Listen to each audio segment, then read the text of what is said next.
the HPI? What we can learn from the HPI? And this is a question for anyone, I mean, like, for everyone, not just you, Carla.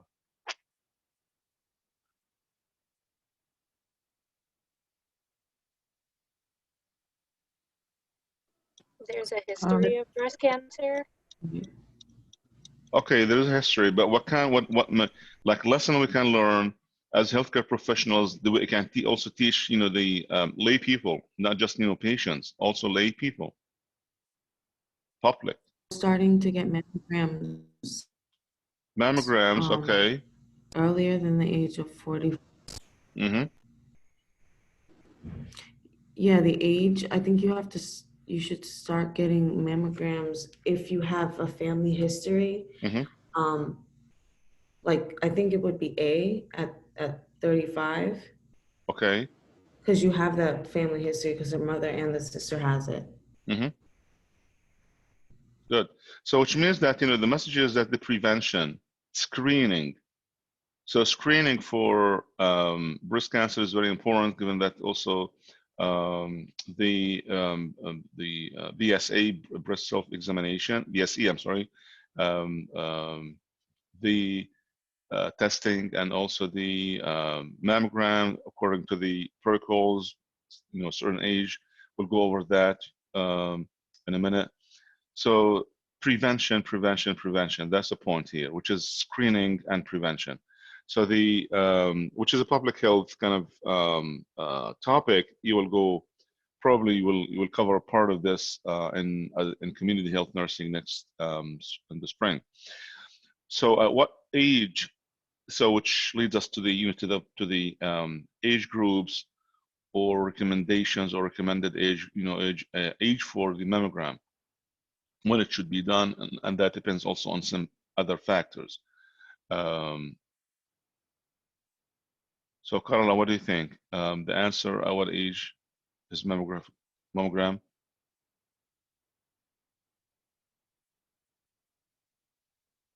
So because she has a history, I mean, we would want her to get, a mammogram earlier, like age 40, but for the general public, they say 50 or younger. Okay, for the screening, you'll find different numbers, and even among textbooks, but the national recommendation from the national health, like departments, and from the CDC, and that the cancer also, American Cancer Association, for women at average age, at average risk, the screening mammogram is recommended to begin by the age of 50. This patient has a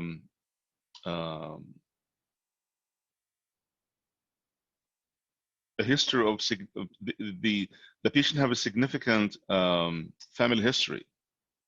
So the first relative, first degree relatives, we include siblings and parents. So in her case, she has a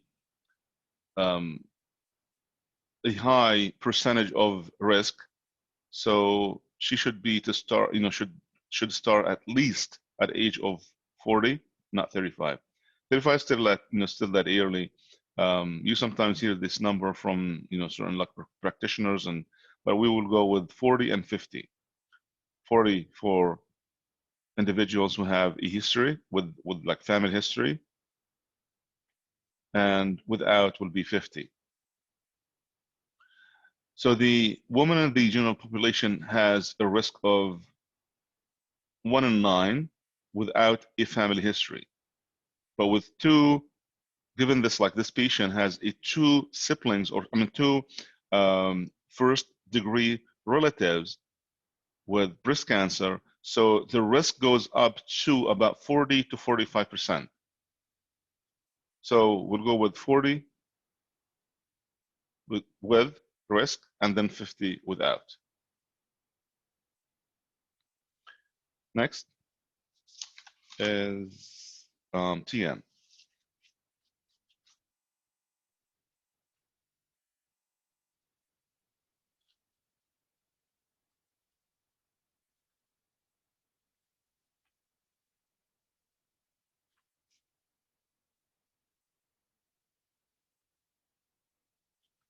Yeah, are you there?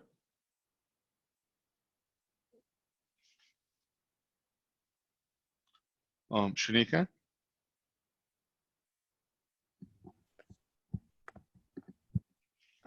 With her family history of breast cancer, besides starting screening early, which would be best to have prevented breast cancer?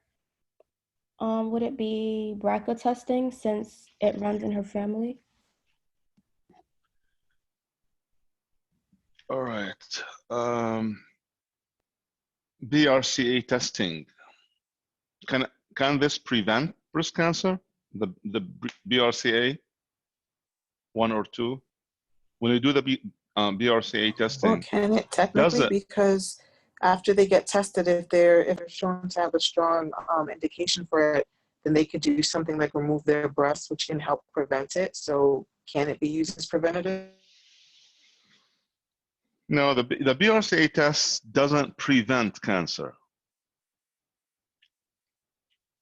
So just to get that, notion is that the BRCA testing, it doesn't prevent cancer. It is associated with 10%, with the 10% of patients with familial breast cancer. And this patient, we already know she is at high risk of cancer.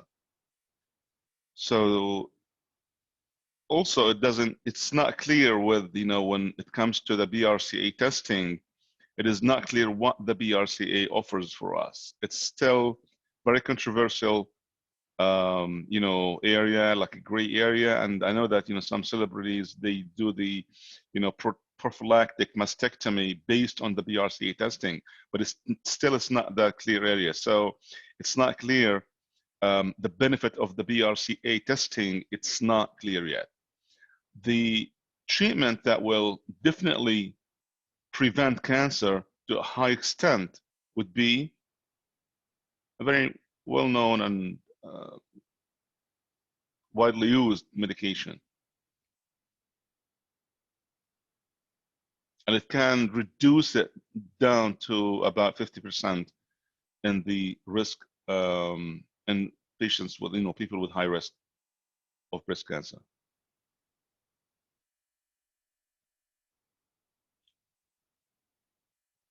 Which is B, tamoxifen. tamoxifen. It's a widely used medication, or raloxifene or tamoxifen. It prevents breast cancer from even occurring in the first place. It has proven a very effective outcomes because it is a SERM, which refers to the, or abbreviation for selective estrogen receptor modulator. So it's an SERM. This is a group of medication of selectively modulate the estrogen receptors. They're very effective to, and will give us about 50% reduction in the risk of breast cancer. And there is, again, heavily and widely used in those females with first-degree relatives who are at much higher risk of breast cancer than the general population. And it's proven to be very effective medications. Now, the breast ultrasound, it's used when the lump is detected in a younger premenopausal patient. That's can be the case. But it doesn't differentiate between, lesion, if solid or cystic, or that's the limitations of breast ultrasound. The MRI, the breast MRI, it's useful in evaluating firm breasts with unusual architecture. So it has like a limited use, and we'll talk a little bit after that, after in the second case study about the ultrasound and MRI. And we said that the BRCA, it's testing, the benefit of that is not clear, and it is associated with only 10% of the patients with families of with breast cancer. But this is, in this patient, we said that this patient has a high risk having two first-degree relatives with breast cancer. So the BRCA, again, it tells risks without a clear therapeutic path. It doesn't give us much in terms of what next or what should be done. Or I know that, again, some people will electively agree or go for the, prophylactic mastectomy, but this is not always the case. Okay, next is Sarah Williams here?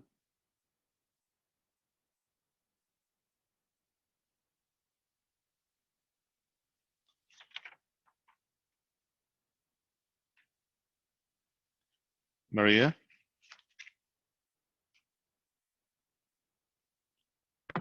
Yes, hi. Yeah, hi. Yeah, can you please just, Um, read that?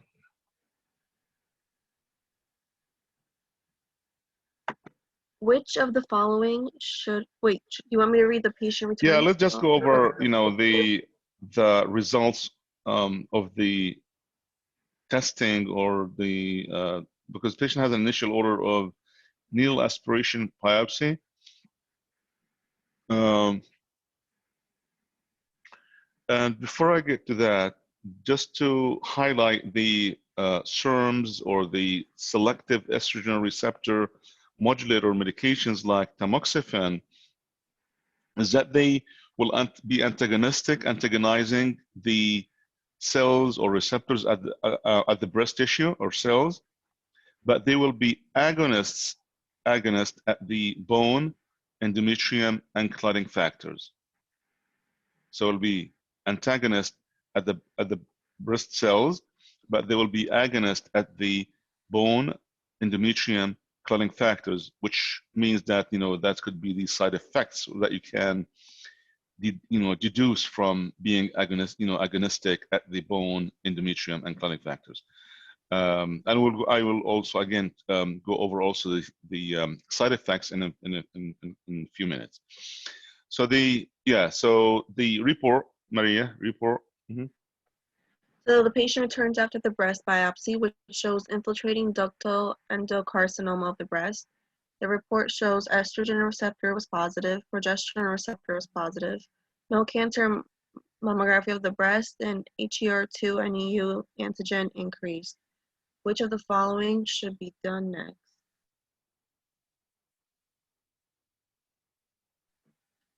Don't they look at the sentinel node before they do any of these? Isn't that always the first one? So Yes. I would go with B. B, perfect. Yes. So before I move to the testing and which one is be more effective, and there's like a timeline for each one. Now the selective estrogen receptor modulators also, again, we said it decreases the breast cancer risk, but at the same time we said it's an agonist to the bone, endometrium, and clotting factors. So for the bone, it will be problem with osteoporosis, and with the endometrium will cause the endometrial cancer. Now, as we look at the risk-benefit ratio, we will find that these selective estrogen receptor modulators like tamoxifen decreases the breast cancer risk much more than increase endometrial cancer risk. So the predictability or possibility or the risk from of endometrial cancer will be way less than the or it will be less than the reduction in breast cancer for those who are at risk. And we have certain, I can't go over numbers, but it's a little confusing. It's just to know that there is a risk of putting the patient on tamoxifen, and one of the risk factors would be the endometrial cancer. But the drugs, they decrease significantly the breast cancer risk, way much more than the increase in the endometrial cancer risk. So just to highlight that, because I just mentioned about the side effects of that might be, may result or might result from the use of this tamoxifen.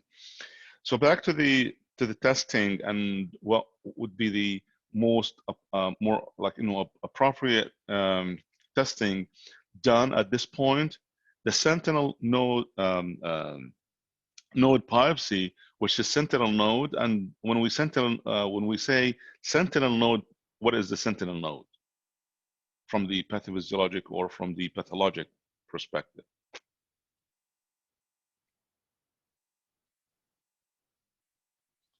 The sentinel nodes are the first few lymph nodes into which the tumor drains. In other words, that it's the first cells that the tumor, so the these are will be the first cells in which that the tumor, when it develops to become cancerous, these are they are in transition to become cancerous. So these are like preliminary cancer cells. So the sentinel node biopsy sentinel is a surgical procedure used to determine whether the cancer has spread beyond a primary tumor. So sentinel node can give us an indication, give us some, an idea if there is some any movement or any traveling or any invasion of these cells to adjacent cells. So the especially into the lymphatic system. So it will determine, this surgical procedure, it determines whether the cancer has spread beyond the primary tumor into the lymphatic system. And it's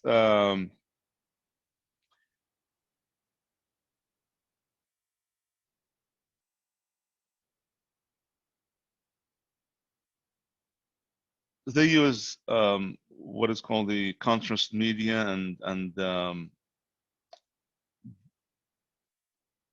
they will remove the first, the node that the contrast media, the contrast media will be when they inject it, it will right away goes to the sentinel nodes, and they will know that these sentinel nodes, because of the the change of the color of the cells, and they can excise them and remove them, and it has to be sent to the histology or histologic examination.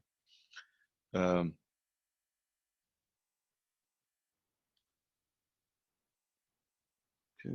and Stephanie Vasquez.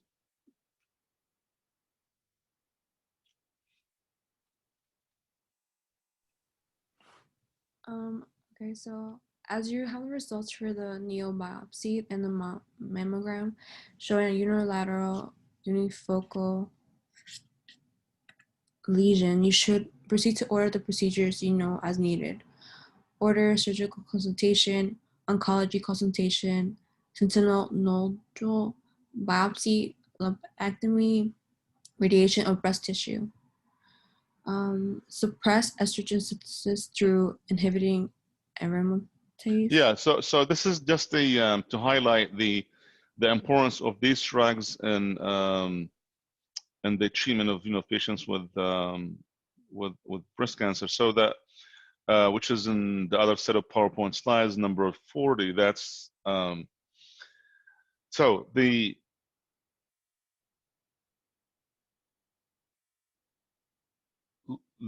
lumpectomy. It's a modified radical mastectomy only if breast is radiated. So radiation, and they will do lumpectomy. Without radiation to the breast, to the breast cancer recurs with lumpectomy alone. So it's just radiation supposed to be done right away after the lumpectomy is done. So after lumpectomy, then radiation should be applied or done to make sure that all the cells that might be cancerous has been irradiated and died.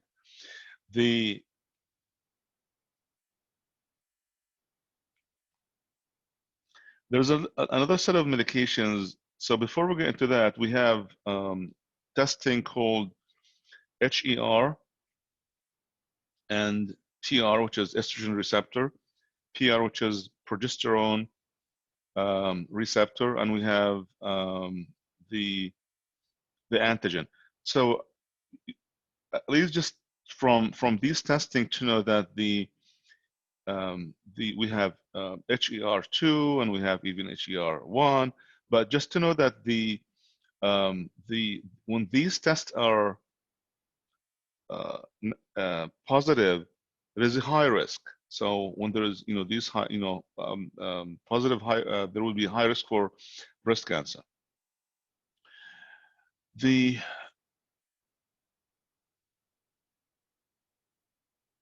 So mortality rate.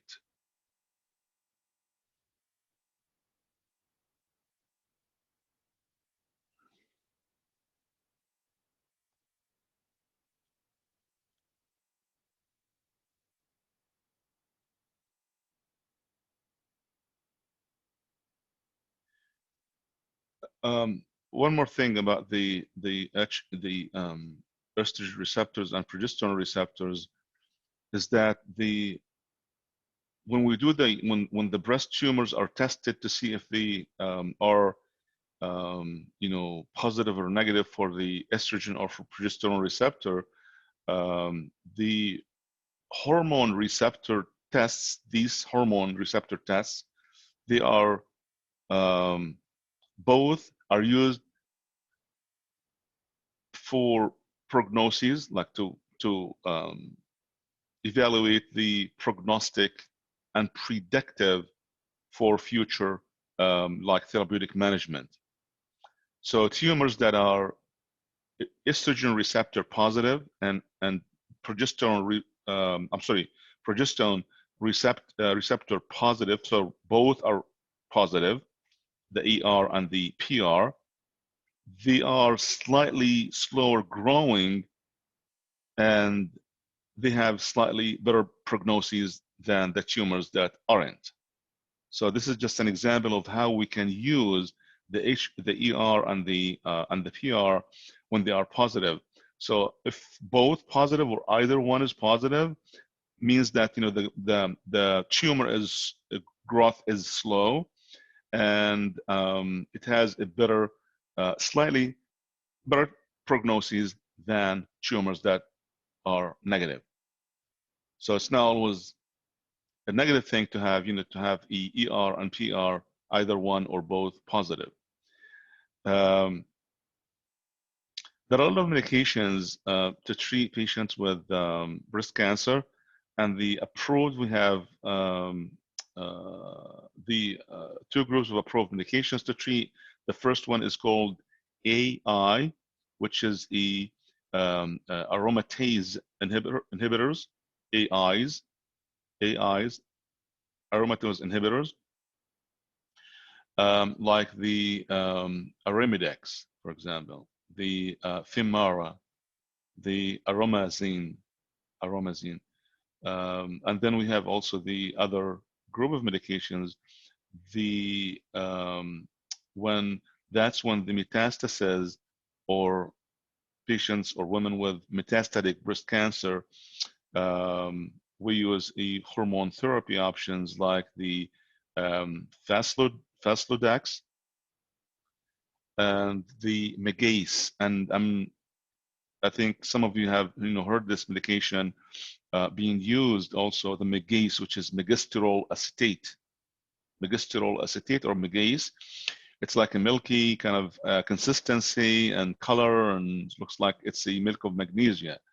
This Megace or megestrol acetate, also it's the off-label use.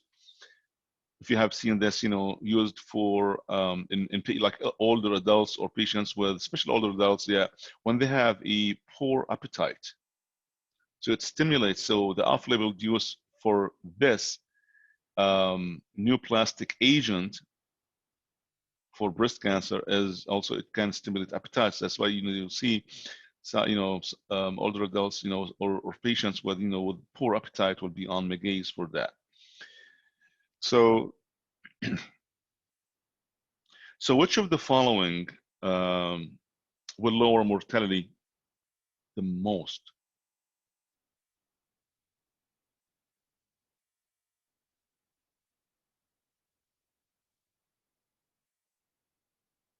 In other words, medications that will be used to prevent metastasis.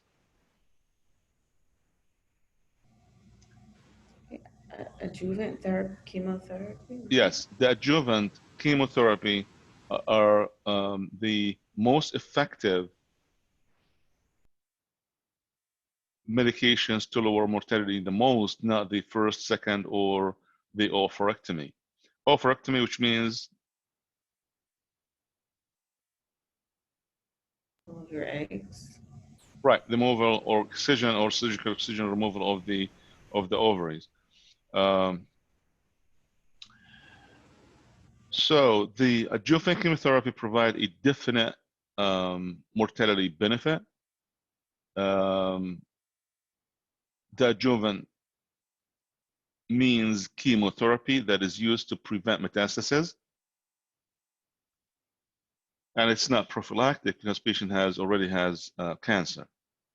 Again, aromatase inhibitors are the medications. Also, AIs used to treat patients with cancer. They called examples of that: Arimidex, Femara, and aromazine. Aromazine. So, which of the following is the most? Let's see, who's here? Sarah Texera.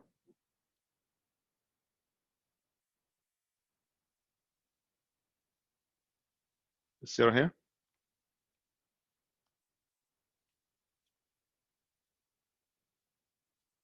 Ashley. Ashley Strom.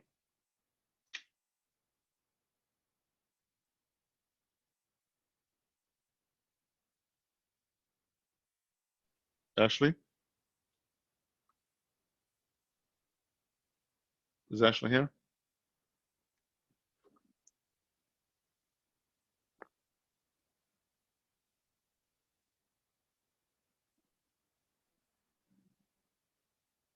Ashley, can you hear me?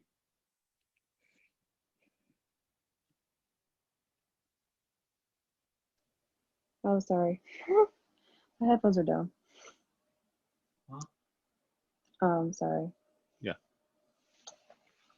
Which of the following will lower mortality the most? Or you want to this one, right? Yeah, we did this one. Yeah. Yeah, the next Okay. one.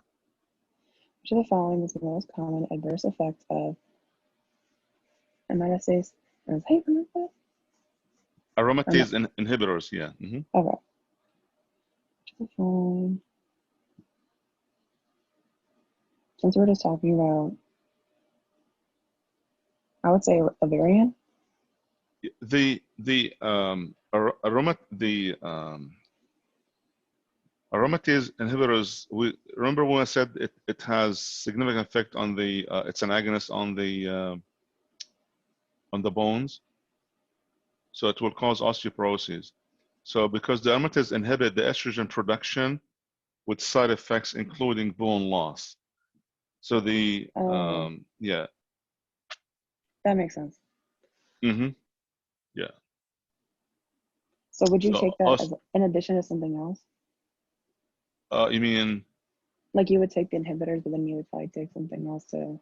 Definitely they have to be on. Yes, they have the AIs aromatase inhibitors. The patients also should be on like Fosamax, on medications to prevent osteoporosis. Yes, prevent the measures like Fosamax. Yeah. All right. Thank you. And Catherine.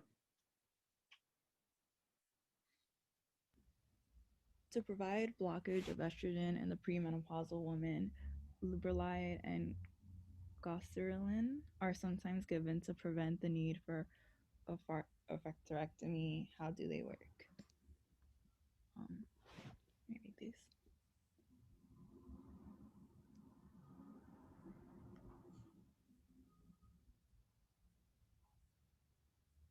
Yeah, it's just a mechanism. Yeah, it's the mechanism of action. They decrease the release of luteinizing hormone and The LH and FSH, luteinizing hormone, and the follicle stimulating hormone, yes, will be decreased. So they decrease the release of these two hormones from the pituitary gland. So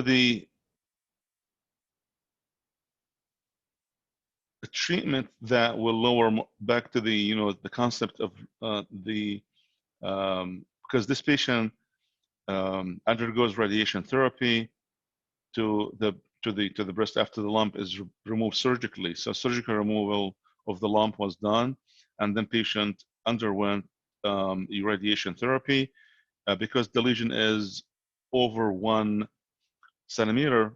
It's bigger or larger than 1 centimeter. Then the chemo is given. So in general, we can just list the treatments that would may lower the mortality would be like surgery, modified radical mastectomy or lumpectomy with radiation. The patients who had the HER2-NEU, which one of the tests the patient had, and it was positive, then they will be treated with a specific medication that are going to target this receptor. And this medication is called Herceptin. Another widely used medication called Herceptin, Herceptin.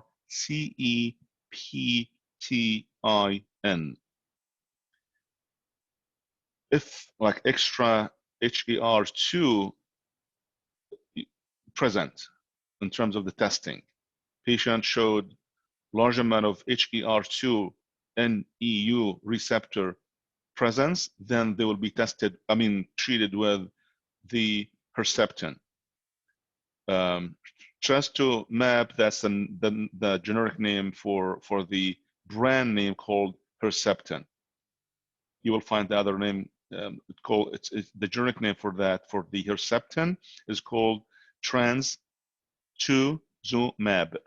But the Herceptin is more, you will hear even practitioners, all the time they will say Herceptin, not the other name, because that's very difficult even to pronounce. So that's so we have surgery, which is the modified radical mastectomy with radiation. Second, patients, these would lower the mortality. Patients with large amounts of or high numbers of HER2 testing, they will be treated with Herceptin. That's going also to lower the mortality rate to a large extent. And then 3 will be the adjuvant chemotherapy. And the last one is the SERMs or aromatase inhibitors, the AIs, the selective estrogen receptor modulators, like the tamoxifen, or the aromatase inhibitors like Arimidex.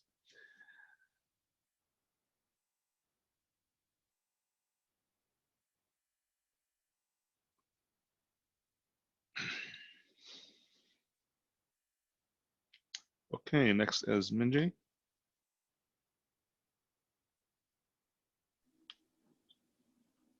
A 27-year-old woman has used oral contraceptives without problem for 5 years.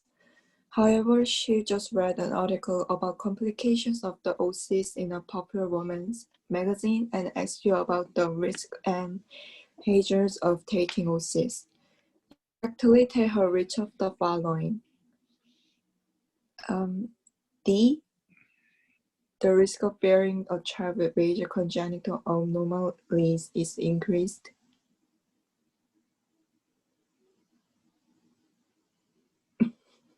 No.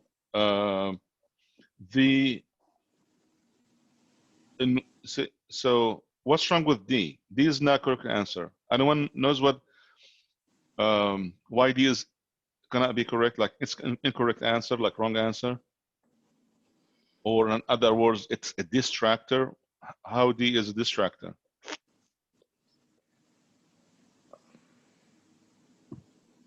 Because if you're taking oral contraceptives, how could you be pregnant? Right. Yeah, that's the obvious. That's one. Yeah, that's one thing. Right. Exactly. But also, yeah, which is what comes to your mind. I mean, the first thought would be that notion, right? So how do a woman be pregnant when she's on or contraceptives? But also in well-controlled studies, in terms of the research studies, there is no increase in the risk of having a child with a major malformation or cardiac malformation or limb abnormality, there is no risk. So these two reasons.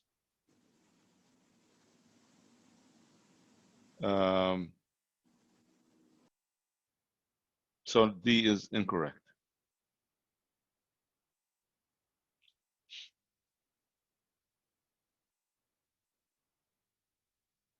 So would it be C? Yes. I think what tripped us up was the decreased. Exactly, because the incidence of ovarian cancer in oral contraceptive users, it's about 50% less than that found in non-users. Even though it is, it will be decreased too. The ovarian cancer will be decreased, but it's not to a high extent, like 90%. I'm sorry, yeah, 50% ovarian cancer reduction. The incidence of the PID, the pelvic inflammatory disease, is also decreased in about 50% in OC users. But the risk of the endometrial cancer is decreased by 50% after 1 year of the oral contraceptive use, and the protective effect. So this is the point here too. Not just the reduction will be about like 50% reduction, but also the protective effect seems to persist and stays and be sustained even after they stop taking the oral contraceptives. So effect, it will stay, stay for even some, like, not sure that it will be like months or years, but the effect will be also the protective effect of the drugs will seem to persist after stopping the oral contraceptives. The risk of ectopic pregnancy is reduced by 90%. Reduced by 90%, because the risk of the so that will be so again, that could be the one good hint, actually, that everything is increased except for that decrease is C. So C is the correct answer. All right. Marie? A 35-year-old G3, P3 woman has been experiencing bilateral breast pain for the So past Marie, what is G3, P3? the amount of pregnancy she's had. Right, so that gravida 3, para 3, right? Yeah, all 3 pregnancies brought life, children. Yeah. Breast examination and mammography are normal. Conservative measures have failed. Which of the following medications most likely to bring relief?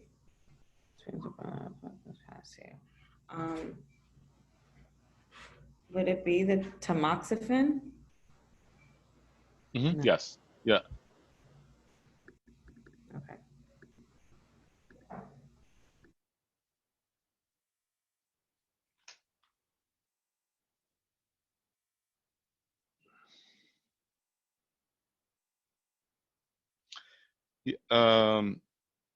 Clomiphene, which is Clomid. What would be one of the side effects of clomiphene or Clomid?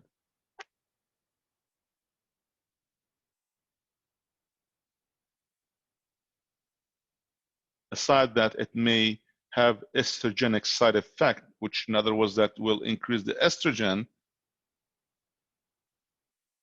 and it worsens the breast pain. So it's going to worsen the condition, not improving the breast pain. So what the clomiphene also has a significant side effect. What would you use that for? So what is the indication of clomiphene? So you said it increased estrogen, but Exactly. So what do you think? If it increases estrogen, menopause, no. right? osteoporosis. Estrogen. What do you need? These Treating hormones of infertility? I'm sorry? Infertility? Infertility, yes. Yes. So infertility, for those women who take the clomiphene or Clomid, they large percentage of those who used it and had pregnancies and became pregnant after that. The problem is, and which is one of the most serious side effect, is that they have multiple births. So they have twins, twins. Most of the pregnancies that they become pregnant, most of the time they will have twins. So the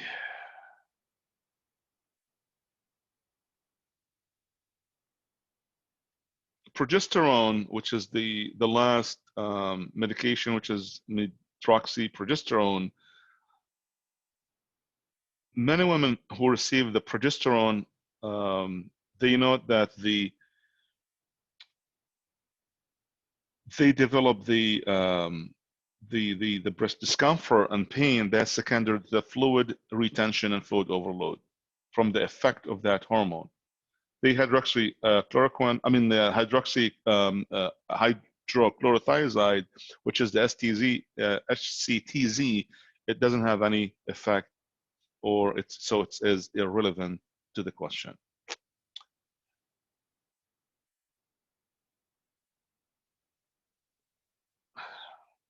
Karen?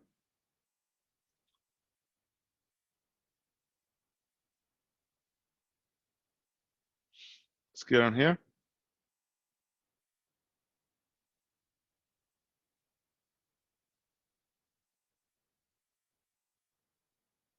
All right.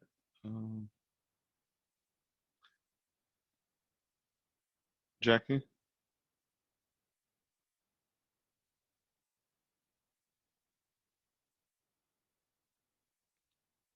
Is Jackie here?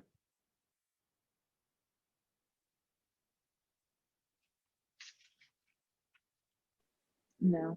Karen's not here. Jack is not here either. No. Annabelle? A 55-year-old woman has a bloody discharge from her left breast. A mammogram discloses a cluster of microcalcification 3 cm beneath her left nipple. Which of the following is the best next step in her evaluation? Okay, boys and girls, if you're done writing your name, you can put your pencil down. We're going to be looking today, and we're going to reread it, and we're going to look for the word. Annabelle said D Remember, as in each dog, is right? spelled Yes. Okay. Yeah, thank you. Yeah. So you're going to follow along with your You finger. have a loud back noise. I'm sorry. Can you? Yeah, I know that you have your kid. Okay.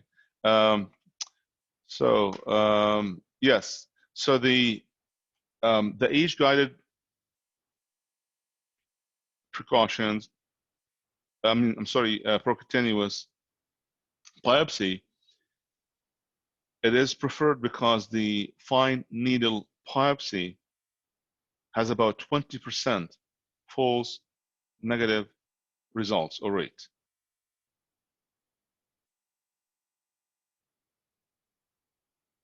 So the fine needle, again, the fine needle biopsy, it has about 20% false negative results. So it's the image-guided percutaneous biopsy is preferred over or more effective in terms of diagnostic. So also both the bloody discharge from the nipple and also the microcalcifications, both are indicators for the breast biopsy. The cystology or the cytology, it's a screening tool.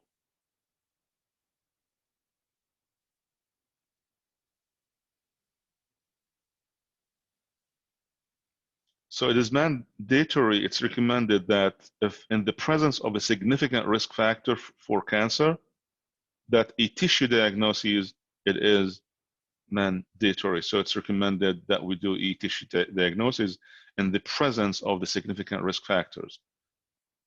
So cytology, it's not recommended. It's, cytology is a screening tool.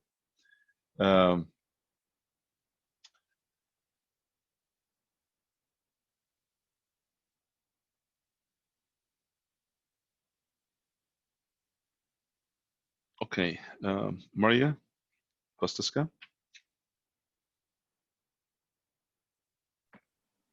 Which of the following principal advantage of a fine needle aspiration of breast, wait, I'm sorry. Which of the following is the principal advantage of a fine needle aspiration of a breast mass?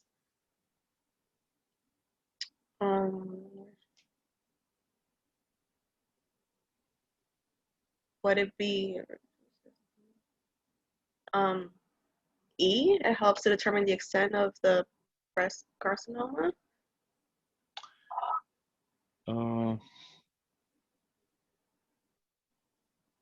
Wait. No, I would say B. I would change it to B. It reduces, right, the number of open breast biopsies, yes.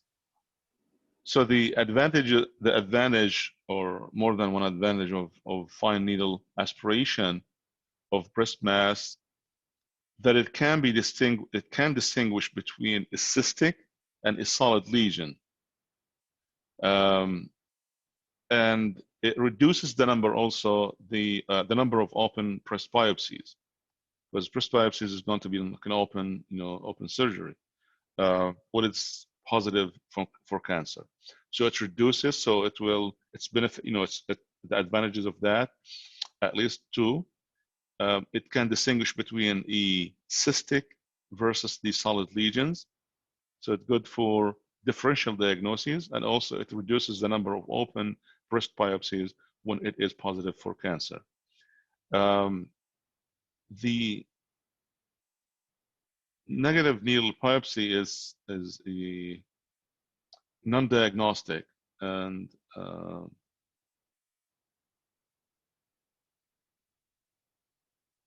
so most surgeons, like breast surgeons, most of them, they will not perform a definite surgery like mastectomy or lumpectomy with lymph node dissection without histologic confirmation of cancer, like using the core needle biopsy, surgical biopsy, or frozen section at the time of lumpectomy.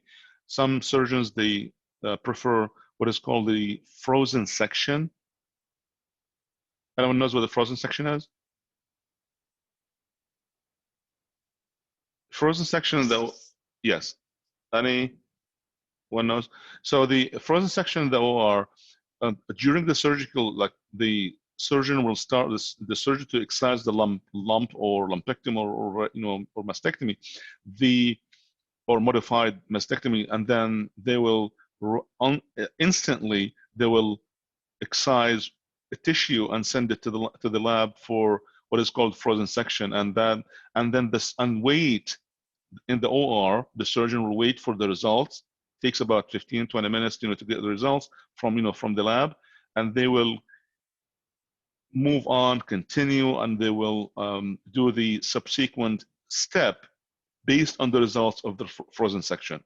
So all of these are tests, different tests, done for breast cancer. Emily? Which of the following factors is associated with the greatest lifetime risk for developing breast cancer? Is it E?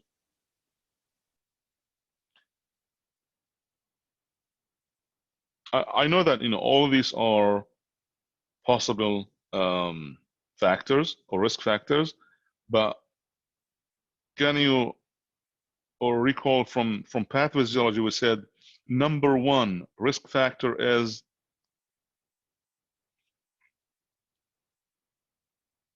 not just for breast cancer, for all different types of cancers.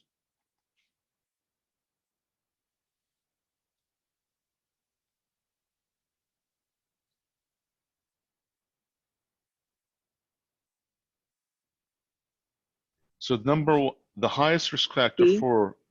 for all different types of risk of cancers, any cancer, like all different types of cancers, when it comes to risk factor, number one, the highest will be E. What was it? Or is it A? Obesity. Remember when in pathology you said the cancer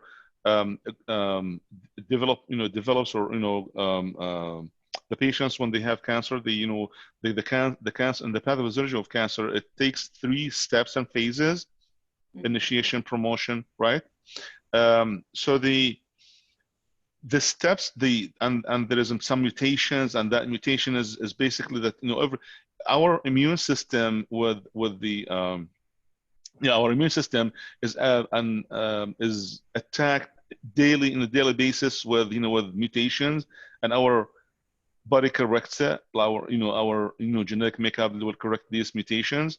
So we call that genetic hits, and the longer that we live, the more genetic hits we can accumulate. So if let's say that you survey the cancer and the general population, you'll find that it is the highest prevalence of all different types of cancers will be among who? Older adults.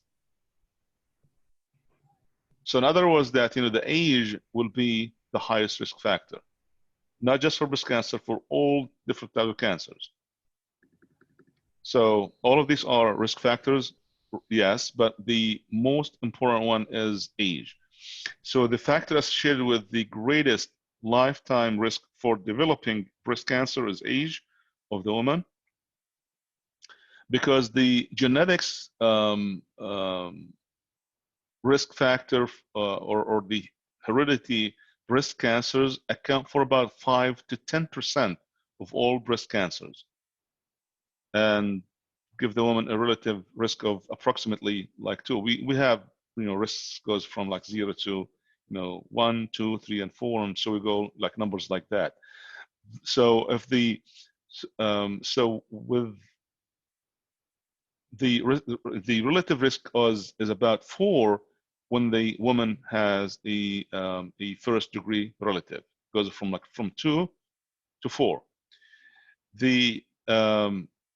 But the age always it's going to be the most important, and that will increase the risk of of breast cancer and all different types of cancer as well, and the population.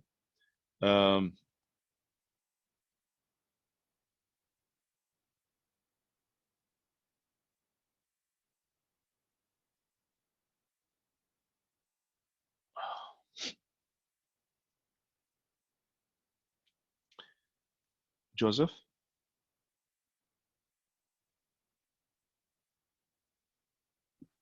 Which of the following is the most common type of breast cancer? I would say it is C. Yeah, we have in the other set of PowerPoint slides, you'll find the different the different types of breast cancer, 2 most common ones, and the most common type would be D, which is infiltrating ductal carcinoma. Infiltrating, which is in other words, it's invasive ductal carcinoma, which accounts for about 65 up to 80% of all breast carcinomas. The infiltrating lobular, which is B or C, which is lobular carcinoma, it accounts for about 10 to 14%. All the other types of carcinoma will account to about 50 or less %. So the most common one in terms of the prevalence is the infiltrating ductal carcinoma, and you will find the differences between them and the percentages also in the PowerPoint slides. Thank you, Brianna. Which of the following is the best predictor of survival after appropriate treatment of breast cancer? So what would predict the survival rate or, time, predictability in terms of, if you're going to predict? The axillary nodes, E. Negative for Cancer? Hmm.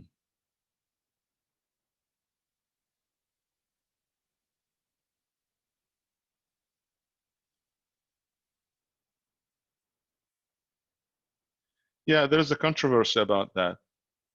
Yeah, although the survival decreases as the number of positive axillary lymph nodes increases, the role of the sentinel lymph node biopsy and axillary lymph lymph adenectomy has become controversial. So there's a controversy about that.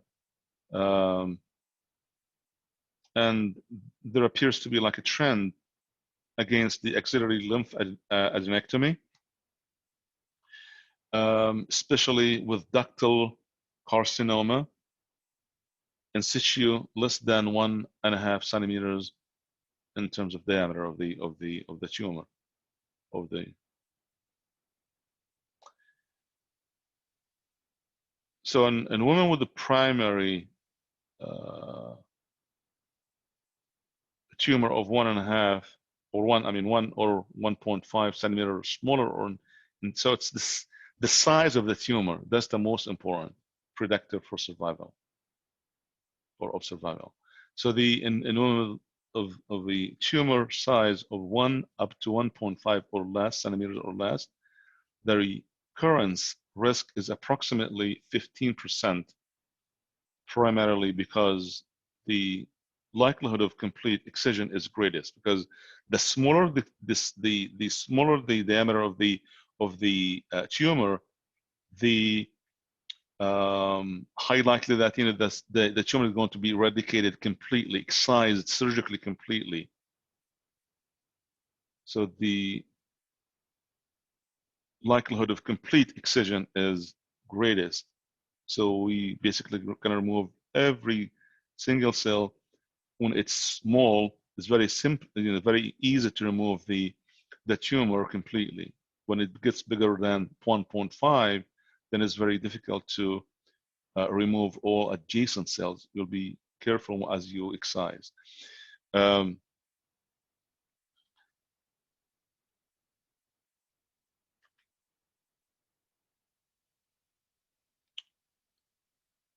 Demetria?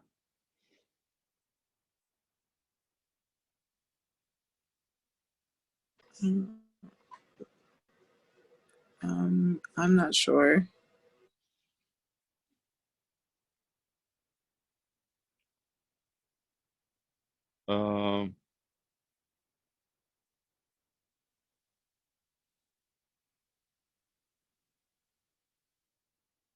Is it A?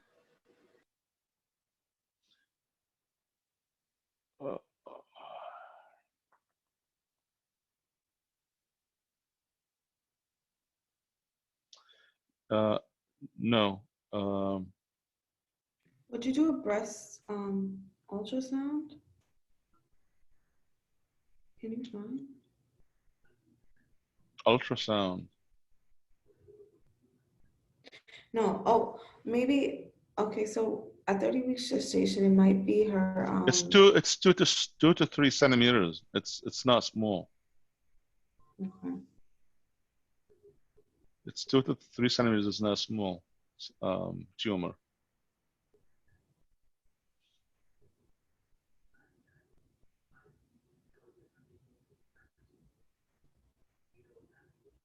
Jonah,